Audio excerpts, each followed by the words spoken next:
আপনারা স্বচ্ছ গণবন্টন ব্যবস্থার কথা বলছেন এবং গ্রুপে মেসেজও করছেন যাতে সঠিকভাবে সবাই আজকে দুয়ারে যায়, দুয়ারে গিয়ে সঠিকভাবে মাল দেয়, কিন্তু সার্ভারের যা পরিস্থিতি আপনারা দেখতে পাচ্ছেন যে কি অবস্থা।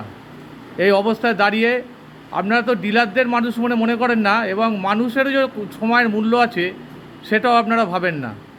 আপনারা বিভাগীয় কর্তৃপক্ষের কাছে আমাদের অনুরোধ, আপনারা যেভাবে হোক যদি মনে করেন 2 তারিখ বন্ধ 2 তারিখ বন্ধ করে দেন, 3 তারিখ বন্ধ 3 তারিখ বন্ধ করে দেন, সার্ভার পুরো ঠিক হলে তবেই রেশন ব্যবস্থা চলবে, না হলে চলবে না। আমরা প্রচুর লোক দাঁড়িয়ে এবং পাবলিকলি যদি কথা শুনতে চান, পাবলিকের বক্তব্য ভোর 5টা ভাই তালা মেরে এসেছি বাড়িতে। বলুন 5টা থেকে লাইনে দাঁড়িয়ে কন্টিনিউ বৃষ্টির মধ্যে দাঁড়িয়ে এইভাবে হেনস্থা করে কোনো মানে হয় না। আমাদের সংসারে কাজ আছে, আমাদের তো করতে হবে। আমরা রেশনে 5টা থেকে এসে অবস্থা করে আমরা দাঁড়িয়েছি এরকম ভাবে হয় না। চলছে না